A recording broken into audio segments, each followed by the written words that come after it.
6h50 sur Sud Radio, veille du pont du 1er mai. Peut-être que d'ailleurs, vous n'avez pas attendu le pont du 1er mai pour prendre votre voiture. Peut-être que vous allez travailler quotidiennement avec votre voiture et sûrement que vous avez vu que les prix de l'essence ont largement baissé. Bonjour Thierry Brosse.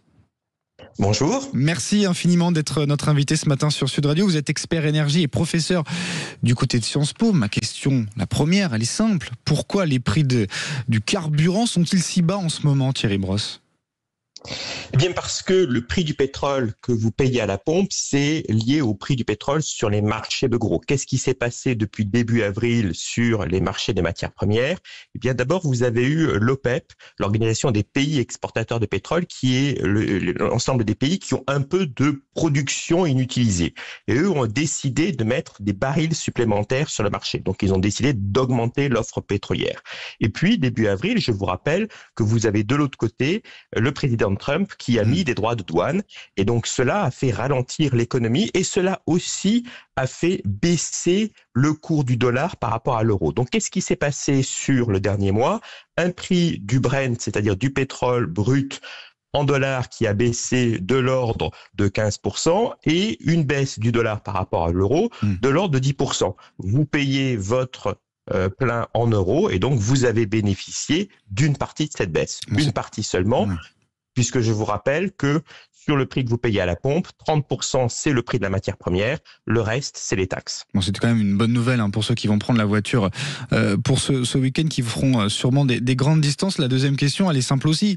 Est-ce que cette baisse, est-ce que ces prix relativement bas vont rester relativement bas à un moment, Thierry Brosse ?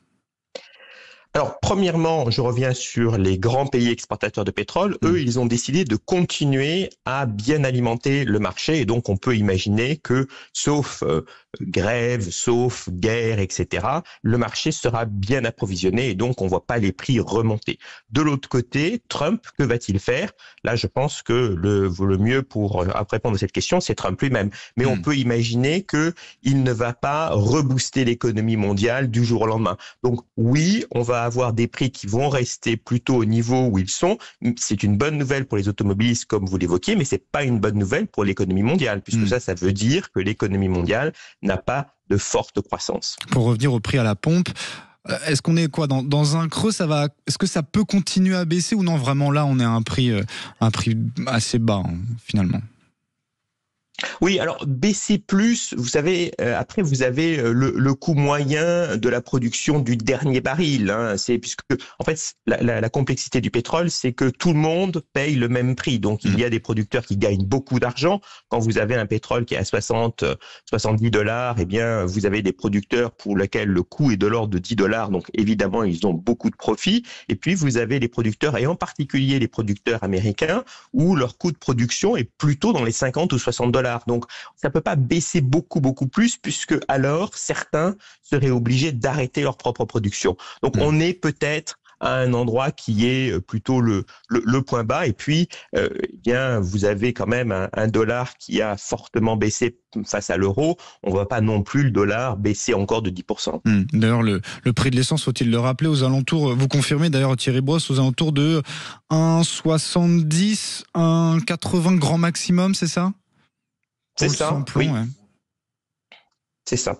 Donc, effectivement, on est à la veille de ce 1er mai. Beaucoup de gens vont prendre la voiture pour faire le pont. Est-ce que vous avez peut-être des conseils pour avoir son essence moins chère ? C'est vrai que souvent, on dit n'allez pas dans les stations-service du côté des autoroutes. Elles sont souvent beaucoup plus chères. Est-ce que c'est toujours le cas, Thierry Brosse ? Alors oui, c'est toujours le cas pour une raison très simple, c'est que si vous êtes une station-service sur autoroute, vous devez payer une concession spéciale puisque vous avez des obligations sur l'autoroute. Les stations-service sur autoroute sont ouvertes 24 heures sur 24, doivent avoir l'ensemble des carburants, etc., etc. Et le prix de cette concession, eh bien, vous le payez vous dans le prix de votre plein. Donc effectivement, les stations qui ne sont pas sur l'autoroute et qui sont en bordure d'autoroute sont moins chères que les stations sur l'autoroute. Bon voilà, vous avez tous les conseils. Donc si vous prenez votre voiture pour faire de grandes distances, peut-être pour ce pont du 1er mai. Merci infiniment Thierry Brosse d'avoir été notre invité ce matin sur Sud Radio. Je rappelle que vous êtes expert énergie et professeur du côté de Sciences Po.